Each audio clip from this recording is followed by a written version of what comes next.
Hi ಎಲ್ಲರಿಗೂ ನಮಸ್ಕಾರ. ಇವತ್ತು ದಿನ ನಾನು ಏನು ಮಾಡ್ತಾಯಿದ್ದೀನಿ ಅಂದರೆ ಕ್ಯಾರೆಟ್ ಹಲ್ವಾ ಮಾಡ್ತಾಯಿದ್ದೀನಿ. ಇದು ತುಂಬ ಸುಲಭವಾಗಿ ಮಾಡ್ಕೊಳ್ಳೋ ಅಂಥ ಕ್ಯಾರೆಟ್ ಹಲ್ವಾ ಇದು. ಮೊದಲನೇದಾಗಿ ನಾನು 8 ಕ್ಯಾರೆಟ್ ತೊಗೊಂಡಿದ್ದೀನಿ. ಅದು ತುರ್ಕೊಳ್ಬೇಕಾಗುತ್ತೆ. 8 ಕ್ಯಾರೆಟು ಅರ್ಧ ಕೆ.ಜಿಯಷ್ಟು ಬಂದಿದೆ. ಅದು ಒಂದು 5 ಜನದಿಂದ 6 ಜನಕ್ಕೆ ಆಗುತ್ತೆ. ಇದಕ್ಕೆ ಬೇಕಾಗಿರೋ ಸಾಮಗ್ರಿಗಳು: ತುಪ್ಪ, ಅದು GRB ತುಪ್ಪ ತೊಗೊಂಡಿದ್ದೀನಿ. 1 ಕಪ್ಪು ಸಕ್ಕರೆ ತೊಗೊಂಡಿದ್ದೀನಿ. ಅದಾದ ಮೇಲೆ ದ್ರಾಕ್ಷಿ, ಗೋಡಂಬಿ, ಬಾದಾಮಿ ತೊಗೊಂಡಿದ್ದೀನಿ 1 ಕಪ್ಪಲ್ಲಿ. ಹುರಿದಿರೋ ಅಂಥ ಗಸಗಸೆ ತೊಗೊಂಡಿದ್ದೀನಿ 2 ಸ್ಪೂನು. ಆಮೇಲೆ ಏಲಕ್ಕಿ ತೊಗೊಂಡಿದ್ದೀನಿ, ಕುಟ್ಟಿರೋ ಅಂಥ ಏಲಕ್ಕಿ ತೊಗೊಂಡಿದ್ದೀನಿ. ಒಂದು ದೊಡ್ಡ ಕಪ್ಪಷ್ಟು ಕ್ಯಾರೆಟು ತುರಿದಿರೋ ಅಂಥದ್ದು, ಇನ್ನೊಂದು ಚಿಕ್ಕ ಕಪ್ಪಷ್ಟು ಆಗಿದೆ. ಅದಾದ ಮೇಲೆ ಒಂದು ಲೋಟದಲ್ಲಿ ಹಾಲು ಬೇಕಾಗುತ್ತೆ.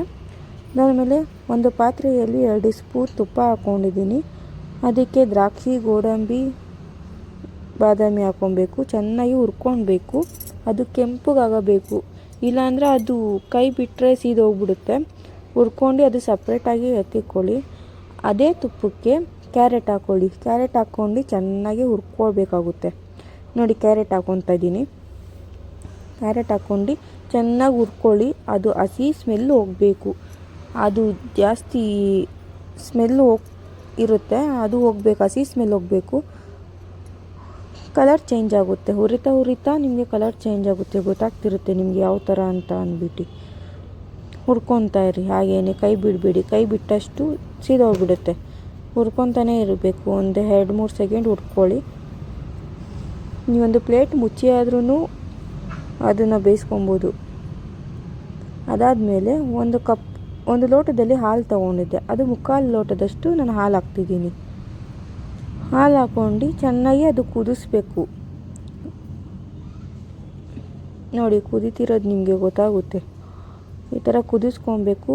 ಅದು 2 ಕಪ್ಪಾಗಿರೋದಲ್ಲಿ 1 ಕಪ್ ಆಗಬೇಕು ಅದು ಕ್ಯಾರೆಟು. ಅದಾದಮೇಲೆ ಒಂದು ಸಕ್ಕರೆ ಹಾಕ್ಕೊತಾ ಇದ್ದೀನಿ. ನಾನು 1 ಕಪ್ಪಷ್ಟು ಸಕ್ಕರೆ ತೊಗೊಂಡಿದ್ದೆ. ಸಕ್ಕರೆ ಹಾಕ್ಕೊತಾ ಇದ್ದೀನಿ. ಕೈ ಬಿಡಬೇಡಿ. ಕೈ ಬಿಟ್ಟರೆ ಸೀದೋಗ್ಬಿಡುತ್ತೆ. ಅದನ್ನು ಹುರ್ಕೊತಾನೇ ಇರಬೇಕು ನೀವು. ತುಂಬ ಸುಲಭ ಮಾಡೋದು. ಮಾಡಿದ್ರೆ ಗೊತ್ತಾಗುತ್ತೆ ಯಾವ ಥರ ಅಂತ ಅಂದ್ಬಿಟ್ಟು. ಸಕ್ಕರೆ ನೋಡ್ಕೊಂಡು ಹಾಕ್ಕೊಳ್ಳಿ ಹೇಗೆ ಅಂತ ಅಂದ್ಬಿಟ್ಟು.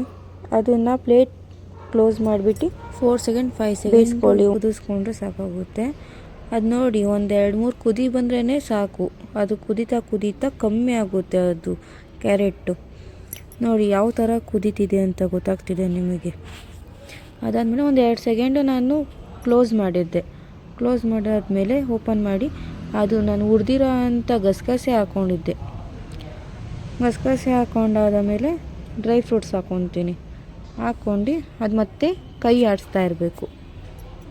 ಅದು ಗಟ್ಟಿ ಆಗ್ತಾ ಇರಬೇಕು. ಅದು ಕುದೀತಾ ಕಮ್ಮಿ ಆಗಬೇಕು. ಅದೆಲ್ಲ ಹಾಲೆಲ್ಲ ಹೀರ್ಕೊಬೇಕು. ನೋಡಿ, ಚೆನ್ನಾಗಿ ಹುರ್ಕೊಬೇಕು. ಹುರ್ಕೊಂಡು ನೋಡಿ ಎಷ್ಟು ಗಟ್ಟಿ ಆಗ್ತಿದೆ. ಲಾಸ್ಟ್ ಫೈನಲ್ಲು ಏಲಕ್ಕಿ ಪೌಡರ್ ಹಾಕ್ಕೊತಾ ಇದ್ದೀನಿ. ಕುಟ್ಟಿರೋಂಥ ಏಲಕ್ಕಿ, ಅದೇ ಫ್ಲೇವರ್ ಕೊಡೋದು. ಇಷ್ಟೇ ಸಿಂಪಲಾಗಿ ಮಾಡ್ಕೊಬೋದು. ಲಾಸ್ಟಲ್ಲಿ ನೋಡಿ ಈ ಥರ ಬಂದಿದೆ ಫೈನಲಾಗಿ. ಇಷ್ಟ ಆದರೆ ಕಮೆಂಟ್ ಮಾಡಿ ಯಾವ ಥರ ಬಂದಿದೆ ಅಂತ ನನಗೆ ತಿಳಿಸಿ. ಬಾಯ್.